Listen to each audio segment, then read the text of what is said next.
예, 안녕하십니까. 자, 이번에는 이제 2020년 30일의 기출문제 들어가 보도록 하겠습니다. 30일이죠.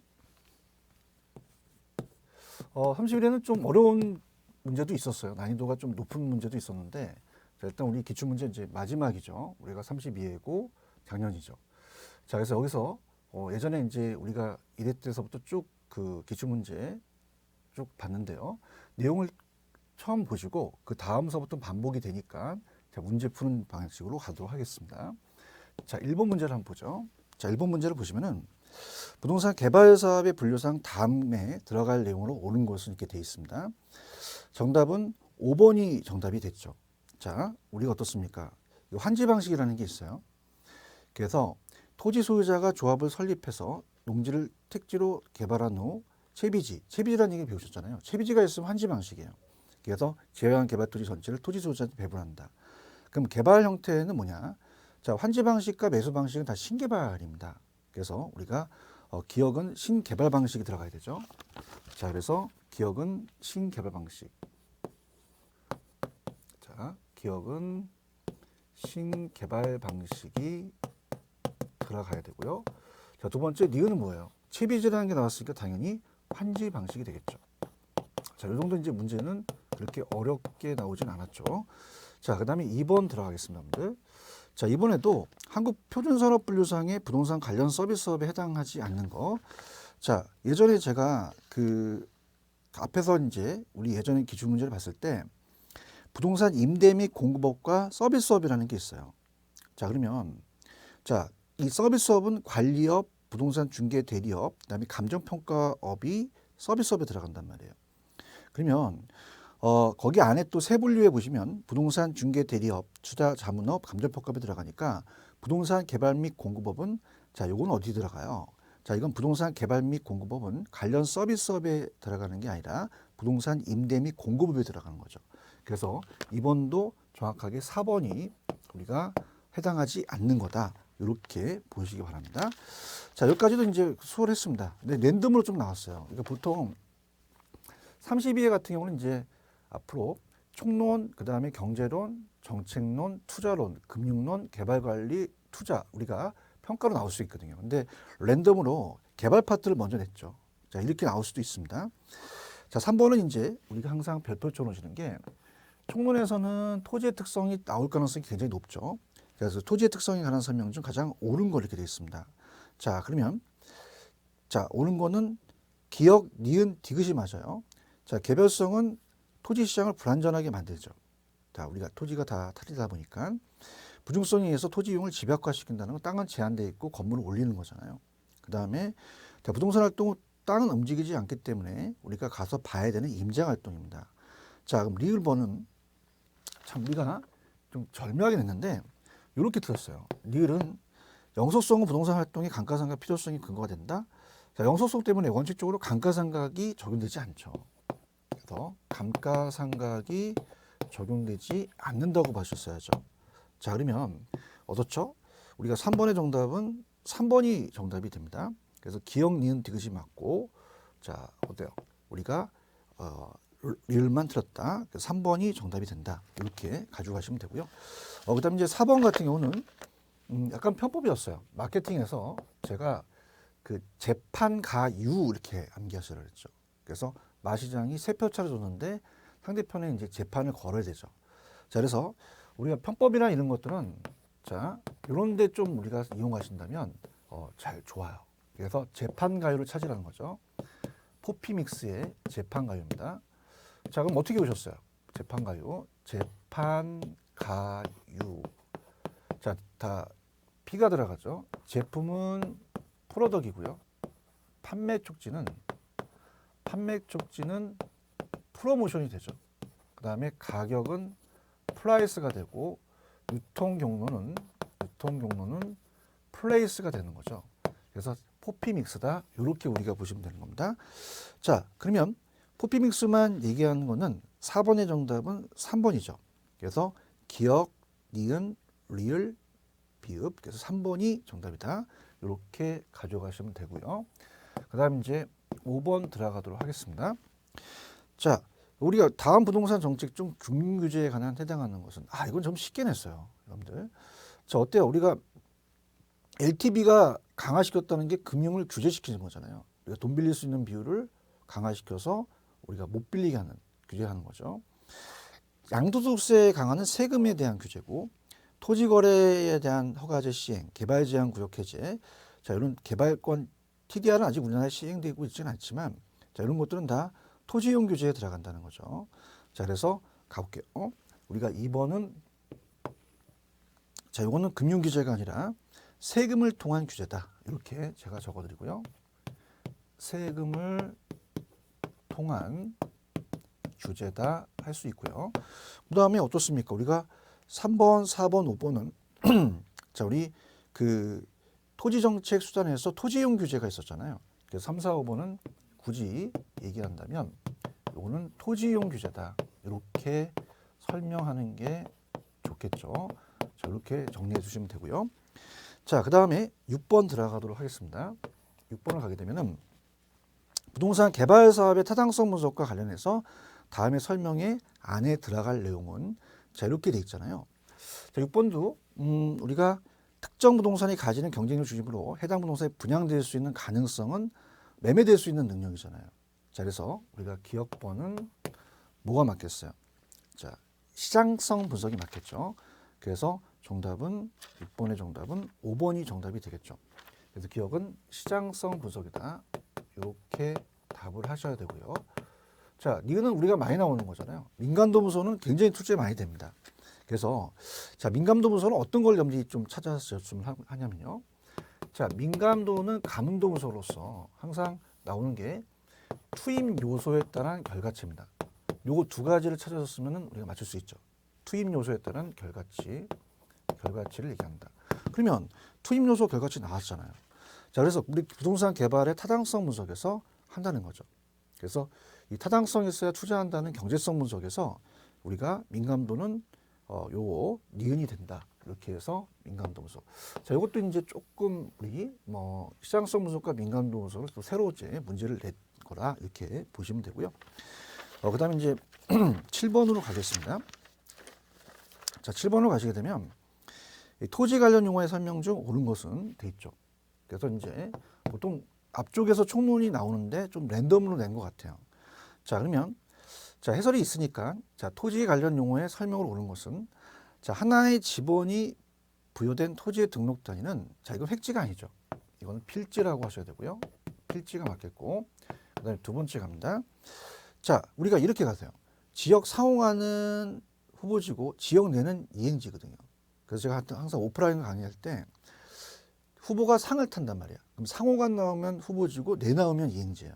그럼 여러분 어떻죠? 택지, 농지, 임지, 지역 내라는 게 있잖아. 그럼 이건 후보지가 아니라 이행지가 된다. 이렇게 우리 기출문제는 항상 요 레퍼토리고요. 3번 갑니다. 3번을 가시면은 자, 낮에는요. 사법상의 제한만 없지 공법상 제한이 없는 건 아니에요. 그래서 우리가 사법상 제한만 없다고 해줘야지 공법상 제한도 없다 그러면 틀린 겁니다. 자, 자연 상태의 그대로의 토지는 자, 이건 소지죠. 소지. 원래 소박하다. 원시적이다. 원지라고도 나왔죠. 자, 그러면 정답은 5번입니다. 자, 포락지라는 것은 원래 정상적인 토지였으나 하천 주변의 토지가 지적금에 등록된 토지가 물에 침식되어 심연배수 잠긴 토지를 포락지라고 한다. 이렇게 해서 정답은 5번이 정답이다. 이렇게 보시기 바랍니다. 자, 8번을 조금 우리 해설을 좀 강하게 가죠. 이 계산 문제가 나왔는데요. 계산 문제가 조금 어때요? 우리가 어렵게 떴죠. 그러니까 계산 문제라는 것은 항상 기출 문제를 숫자만 바꿔서 내기도 하거든요. 근데 약간 유형을 좀 바꿨다라고 좀 봐요. 유형을 바꿔서 좀 어때요? 약간 좀 번영한 거죠. 그래서 좀 어려우셨을 거라고 봅니다. 항상 제가 요 기출 문제를 강의를 드실 때는 문제를 풀고 보라고 그랬죠. 8번은 조금 난해했을 거라고 전 봐요. 그래서 자, A 지역의 아파트 시장에서 수요함수 일정한데 공급하면 다음과 조건이 같이 변한다. 자, 그러면 어떻게 돼요? 수요는 일정한데 공급이 변한다는 거거든요. 세팅을 시켜야 되죠. 균형가격과 공급 곡선의 기울기는 어떻게 변하느냐. 자, 그러면 자, 지금 8번 문제는 자, 그냥 앞자만 따겠습니다. 공급함수와 수요함수가 있어요. 앞자만 땄습니다. 자, 공급 함수는 변했대요. 자, QS1이 얼마예요? 30 플러스 P가, 자, 이게 이전을 해서 자, 이후로 가게 되면 얼마로 바뀌었어요? QS2에 자, 30 플러스 2P로 바뀌었다. 30 플러스 2P로 바뀌었네요. 자, 그럼 이후로 이제 본다는 거죠. 근데 수요는 그대로 있잖아요. 그대로. 그럼 QD가 그대로 있으니까 세팅을 시키라는 얘기죠. 그럼 QD는 이제 그대로 있으니까 150 마이너스 2P. 자, 이것도 세팅 시킵니다. 자, 같게 해야지만 균형이 바뀐 걸 알 수 있잖아요. 자, 그럼 이것도 QD는 그대로 있으니까 150 마이너스 2P죠. 자, 그러면 같게 해요. 자, 같게 한다는 균형은 얘와 얘를 같게 한다면 얘와 얘를 같게 해서 방정식을 만드는 거죠. 자, 그러면 30 플러스 P는 150 마이너스 2P가 돼요. 자, 넘기면 3P가 더해지죠. 150에서 30을 빼면 우리가 120이 되잖아요. 그럼 가격은 40이었죠. 40이었다가 자, 어떻습니까? 바뀌겠죠. 그럼 이걸 같게 해서 항상 균형을 이루라. 그럼 30 플러스 2P는 150 마이너스 2P다. 그럼 넘어가니까 4P가 되겠죠. 4P에다가 150에서 30을 빼면 120이 되잖아요. 자, 그럼 P는 30이 되겠네요. 30. 자, 그럼 40에서 30만큼 10만큼 감소하게 된 거네요. 그죠? 이렇게. 자, 그래서 정답은 이제 10만큼 감소의 답이 되겠죠. 그러면 1번과 2번이 정답이라는 걸 아시겠죠? 자, 그럼 균형 가격은 그렇고요. 공급곡선의 기울기를 이제 얘기했네요. 자, 우리가 기울기라는 것은 자, 이 거미집이론에서 배웠잖아요. 자, 그러면 QS가 이렇게 됩니다. 자, 기울기는 자, P로 이렇게 우리가 할 수도 있지만 P 앞에가 아무것도 없으면 Q 앞에가 제가 기울기라 그랬어요. 그죠? 그러면은 얘는 어떻습니까? 기울기가 1이 되는 거죠. 1. 자, 그다음에 얘는 어떻습니까? 일로 변하다 보니까 제가 요 P 앞에 있으면 나눠주죠. 어차피 이제 요거를 P로 고치더라도 똑같은 원리거든요. 그럼 요건 2분의 1이 되잖아요. 2분의 1. 자, 그러면은 앞쪽은 이제 자, 이런 얘기예요. 자, 이렇게 해서 P는 그대로 있고 원래는 30이 있고 자, P가 그대로 있고 30이 넘어가잖아요. 마이너스 30 플러스 QS1이 돼서 없으면 여기 앞에가 기울기거든요. 그럼 넘길 때 또 실수할 수 있으니까 자, 요건 P 앞에 없으면 Q 앞에가 기울기가 되거든요. 그럼 그냥 1이 되는 거예요. 1. 그 다음에 P 앞에 있어? 그러면 Q 앞으로 나눠주니까 2분의 1이 되죠. 그럼 1에서 2분의 1 됐으니까 2분의 1 감소죠. 그래서 정답은 1번이 정답이다 라는 거죠. 그래서 이걸 좀 병행했던 거라고 제가 말씀을 드리고 싶은 거는 자, 요 문제는 옛날에 나왔었어요. 근데 요거는 거미집이론을 낸 거거든요. 거미집에 나왔던 P 앞에가 없으면 Q 앞에로 나눠라. P 앞에 없으면 Q 앞에가 기울기고 P 앞에가 있으면 Q 앞에로 나눠서 기울기인데 처음 나왔습니다. 이 기울기 자체를 이제 기울기를 봐서 자, 1이다, 2분의 1이다. 그러면 기울기의 크기에 따라서 이제 수요와 공급의 기준이 누가 크니 해서 수렴량 발생했는데 처음 나오게 된 거예요. 그렇다고 여러분들 불안하지 마시고 처음이라도 8번 정답은 1번이다. 이렇게 가져가셨으면 합니다. 자, 그 다음에 9번 문제는 유량저량에서 통화량이라는 게 처음 떴거든요. 통화량. 그래서 앞쪽에서 제가 이제 기출문제를 말씀을 드리면서 유량저량을 얘기했죠. 자, 그럼 유량저량에서 보통 이런 식으로 제가 암기 기법을 가르쳐 줬어요. 자, 일단은 우리 지금 19번 문제 하고 있죠. 9번. 자, 유량과 저량의 유량은 일정 기간이고 저량은 시점이라면 축적된 거죠. 그럼 우리가 현재 얼마가 있느냐는 거죠. 그래서 약간 편법으로 제가 아시는 분이 이 제자분하고 결혼하셨어요. 그래서 저는 제자가 부인입니다. 이렇게 암기하라고 그러거든요. 제자가 부인입니다. 자, 그래서 통화량을 많이 했습니다. 그러니까 친해지다 보니까 통화량이 많았죠. 이 통화량이 처음 나왔어요. 통화량. 그러니까 통화량을 봤을 때 이렇게 보면 됩니다. 2020년하고 19년하고 아까 2022년 아직 말일이 안 됐으니까 2020년을 말일날 봤을 때, 자, 500조 원이 통화량이 이제 말일날 500조 원이다. 근데 2020년에는 600조 원이 됐대요. 자, 그러면 이거는 더하면 안 됩니다. 각각 축적된 거잖아요. 100만큼 늘어난 거 되잖아요. 그래서 우리가 이 저량끼리 기간을 합하면 안 돼요. 근데 유량은 어떻게 돼요? 신규가 들어왔다면 2019와 2020을 더하면 되거든요. 통화량이 처음 나왔어요. 그래서 재자가 부인다. 재고, 자산, 자본도 들어가거든요. 자기 자본 자산에. 또 부채도 아직 안 나왔거든요. 가치, 인구 이런 거 찾으면 어떨까요? 그래서 유량은 우리가 내용이 많기 때문에 저량 위주로 가라 그랬거든요. 그래서 유량을 경제 변수로 본다면 어때요? 저량을 빼라는 거죠. 저량은 어떻게 돼요? 자산, 통화량, 자본은 저량이잖아. 그럼 소득, 가계 소비, 신규가 유량이죠. 자, 유량끼리는 기간을 더해도 돼요. 자, 갈까요? 노동자 소득이 갑돌이가 2019년에는 연봉이 1억이고 2020년도 1억이라면 합치면 2억이 돼요. 기간끼리 합치면 되거든요. 자, 그래서 2020년 말 봤더니 합쳐서 2억이 된다.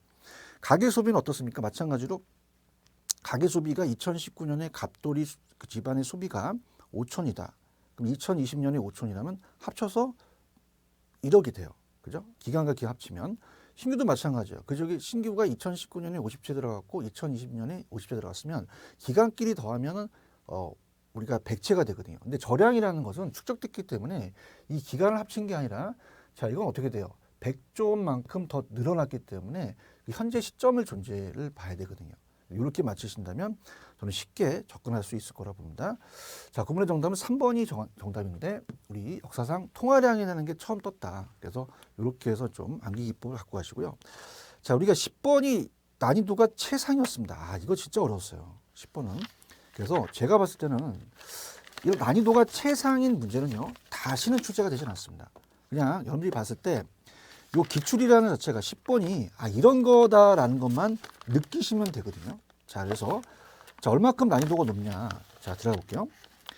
오피스텔 분양 수요 함수가 이고요. 이 경우 사업 시행자가 분양 수입을 극대화하기 위해서는 오피스텔 분양 가격은 어떻게 되느냐. 제일 많이 버는 걸 우리가 고르라는 말이에요. 그러면 어떻게 돼요? 양하고 가격을 곱하면 되단 말이에요. 그럼 양하고 가격을 하나씩 대입시키라는 얘기예요. 그죠?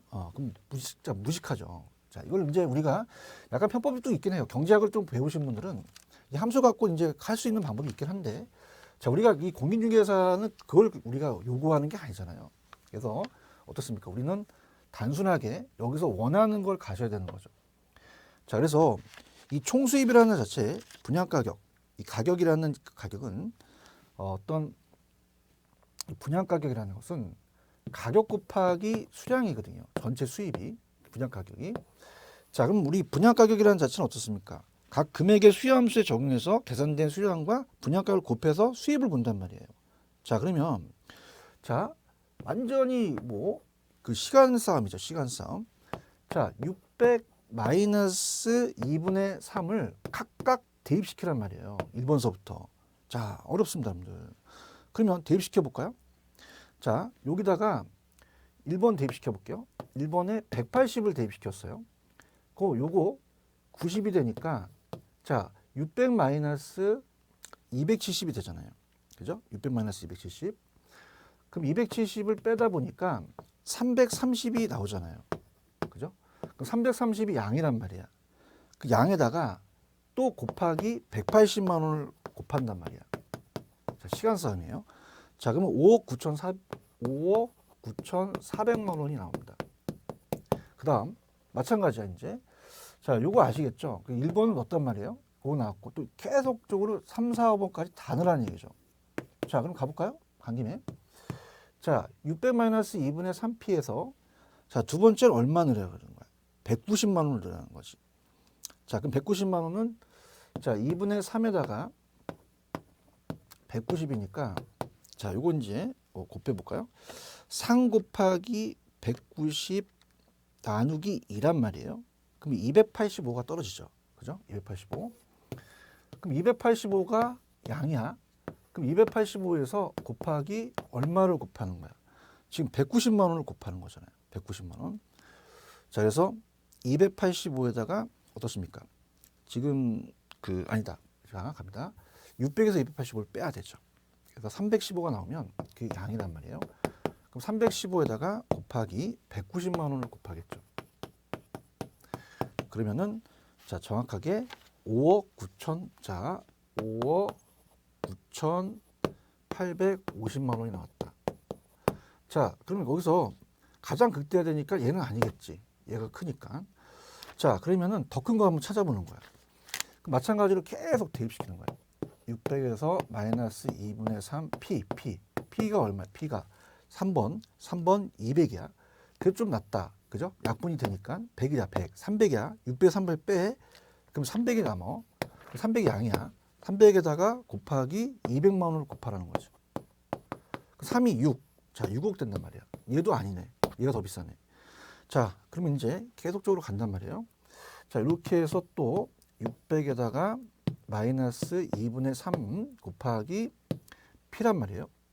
자, 그럼 정답은 이제 요거는 3번이 정답이 되거든요. 다 해보겠습니다. 자, P가 210이죠. 210. 자, 그러면은 가볼게요. 210이니까 자, 210 곱하기 3 나누기 2를 때려봐요. 315가 나오겠죠. 그럼 600에서 315를 빼요. 그럼 얼마가 돼요? 자, 315를 빼니까 285가 되네. 곱하기 자, 여기서 됐습니까? 4번에 210만 원을 곱하는 거죠. 210만 원. 그러면은 자, 5억 9,850만 원이 나오네. 얘도 아니겠네. 얘가 이제 랭킹 1위네. 그럼 5번까지 해봐야 되죠. 자, 그럼 또 대입시켜서 600에다가 마이너스 2분의 3P입니다. 자, 얼마야? 220입니다. 여러분들. 요거 약분하면 110이잖아요. 그러면 우리가 어떻게 돼요? 330이 되겠죠. 그럼 600에 330을 빼. 그러면 어떻게 돼? 270이 남아. 그 양이야. 곱하기 가격을 곱해. 그럼 220만 원을 곱하면 되잖아요. 자, 그러면 5억 9,400만 원이 나오네. 그럼 얘도 땡. 그럼 3번이 정답이죠. 아, 이건 진짜 시간 싸움입니다. 그래서 이런 문제가 나온다면 여러분들이 그냥 통과를 하셔야 돼요. 그래서 보통 기출문제는요. 기출자분들이 거의 시험 문제는 나왔던 거나 특히 8번 같은 경우도 예전 나왔던 걸 좀 돌려냈기 때문에 빨리 가셔야 됩니다. 그러니까 10번 문제는 통과하시고 나중에 가서 보는 거죠. 이건 좀 난이도가 높았다. 근데 제가 봤을 때는 이렇게 출제된 부분에 대해서는 빈번하게 나오지 않는 부분들은 다음 출제가 좀 가능성이 좀 작습니다. 그렇지만 이건 어떻게 봅니까? 제가 얘기하는 확률을 얘기하는 것이지. 자, 이거를 또 어떤 출제원이 숫자만 바꿨다고 해서 그 출제원이 잘못된 건 아니거든요. 기출이니까. 그래서 한 번 정도 푸시는 것까지만 가시지 이렇게 빈번하게 이렇게 생각할 필요는 없습니다. 자, 이렇게까지 제가 봤을 때는 가장 어려웠던 게 10번 문제다. 자, 11번은 쉬워요. 너무 쉬워서 쓰러져. 우리가 수탄수 공탄발 있잖아. 자, 빨리 튀어나와야 돼요. 다음 거미집에서 우리가 그 안에 들어갈 모형은 자, 1번 수요의 가격 탄력성이 공급보다 커. 그럼 수렴형이 되네. 그죠? 기억, 수렴형. 2번이 맞잖아. 그 다음에 자, 수요의 기울기가 공급의 기울기보다 커. 그럼 수요가 기울기가 크다는 거는 수요가 더 서 있다는 거야. 비탄력적이라는 거잖아요. 공급이 더 탄력적이야. 발산형이네. 그럼 니은번은 발산형이 되겠죠. 이건 쉽게 갔어. 그죠? 그래서 11번의 정답은 우리가 2번이다. 이렇게 10번만 좀 어려웠지 다른 거는 이렇게 어렵지 않다고 좀 판단합니다. 자, 12번도 마찬가지입니다. 자, 12번도 부동산 경기순환 경기변동도 매번 쪽으로 우리가 출제되는 부분이에요. 그래서 우리가 이것도 잘 나온 부분이기 때문에 또 12번도 연습해 보자고요. 좀 쉽게 좀 찾았을 거라고 좀 봐요. 정답은 부동산 경기순환 경기변동이 하나서 틀린 것은 2번이 정답이죠. 당연히. 부동산 경기 일반 경기와 같이 일정한 주기와 동일한 진포로 규칙적입니까? 아니죠. 불규칙적이죠. 우리가 변동 크기와 진포는 도시마다 다르고 그 지역에 따라 달라요. 그럼 불규칙적이라는 거예요. 불안정적이다. 그렇게 하셨어야죠. 정답은 2번이다. 그럼 다른 거 볼까요?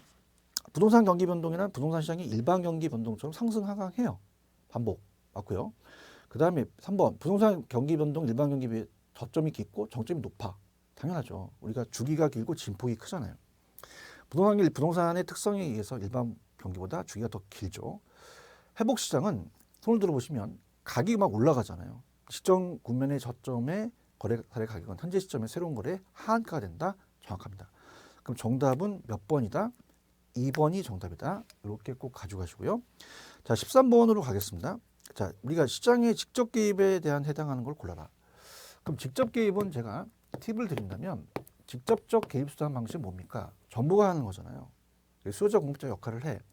그러면 공영 개발이라는 게 대표적이죠. 공영 개발. 요거 들어가야 되고 그다음에 토지를 수용하죠. 수용하고 공공이 들어가면 다 얘잖아요. 그럼 볼까? 자, 토지은행이라는 게 있긴 해요. 자, 우리가 공공토지비축제도, 공공토지비축제도가 토지은행이기 때문에 얘는 이제 공공이 안 들어갔다고 해서 요거는 간접 찍으시면 안 돼요. 토지은행을 좀 주의 있게 보십시오. 토지은행은 당연히 직접 개입이고요. 그다음 이제 우리가 간접 개입이라는 것은 자, 이렇게 이제 편법을 좀 갖고 있습니다. 간접적 개입은 수요자 공급자 역할을 하는 게 아니라 이 수요자 공급자한테 돈과 정보를 제공해. 돈과 정보. 돈이라는 건 금이잖아요. 금. 세금, 부담금, 금융 이런 거 나오면 다 간접이거란 말이에요. 그냥 토지은행 맞고 공용개발 맞아. 근데 DTI라는 게 처음 나왔는데 이 DTI가 LTV와 같이 대출에 대한 그 우리가 조정이잖아요. 그래서 이거는 간접입니다. 종합부동산 세금이니까 간접이지. 개발분담 간접이지. 공공투자 직접이야. 좀 쉽게 나왔어. 그래서 토지은행, 공용개발, 공공투자. 정답은 2번이 정답이다. 이건 좀 점수를 준 것 같아요. 그죠? 계산 문제를 빼고는. 그 다음 이제 14번으로 갈게요. 학자 이름들이 또 나오는 요거 파트가 또 우리한테 어려울 수 있죠. 다음은 리카도의 차익세력에 관한 설명이다. 가장 옳은 것은 자, 리카도는 비옥도를 강조했어요. 도 들어가니까. 그러면 자, 기억은 맞아요. 지대 발생 원인으로 비옥한 토지의 부족과 수학 체감의 법칙을 제시했다. 맞고요. 자, 조방적 한계의 토지에는 지대가 발생하지 않으므로 우리가 한계지에 지대가 발생하지 않는다고 얘기했죠. 자, 리을 지대는 잉여이기 때문에 우리가 얘는 고전압파예요. 토지 생산물 가격이 높아서 지대가 높다. 토지 생산물 가격이 낮으면 지대가 낮다. 지대는 생산물 가격에 영향을 받는 하나의 잉여다. 그래서 정답은 기억, 니은, 리을. 그래서 정답은 14번의 정답은 4번이 정답이 되겠죠. 자, 우리가 디귿은 왜 들었다고 합니다. 14번의 정답은 4번인데 디귿은 자, 여기서 뭐가 들어갔어? 토지 소유가 들어갔잖아. 소유가 나오면 무조건 마르크스죠. 마르크스는 신고전압파여서 자, 어때요? 마르크스의 절대지수를 얘기합니다. 그래서 이 소유만 갖고 있다 하더라도 독점지위를 갖고 있는 최열등의 시대를 요구한다. 그래서 제가 봤을 때는 좋은 문제를 낸 거예요. 자, 우리가 보통 리카도하고 마르크스를 바꿔내는 게 상당히 좋은 문제죠. 자, 15번 문제 갑니다. 15번도 이제 별표를 치실 게 항상 기출문제 키워드가 주택의 여가 과정이에요. 자, 그러면 주택의 여가 과정에 대한 설명 중 주거분리에 관한 다음 설명 중 틀린 거. 당연히 하향 여가가 발생했어요. 그러면 고가주택이 저가주택으로 내려가서 어떻게 돼요? 이 고가가 저가한테 공급을 하죠. 그럼 원활하게 작동하면 저가주택에 대한 공급이 감소합니까? 오히려 증가한다고 보셔야 되죠. 정답은 1번이 틀렸다. 자, 갑니다. 2번.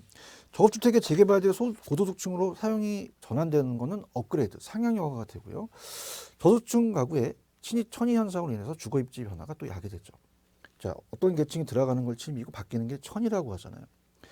주택 개량 비용이 개량 후의 주택 가격보다 크다면 개량 안 하시겠죠. 하향 여가 과정이 발생되고요.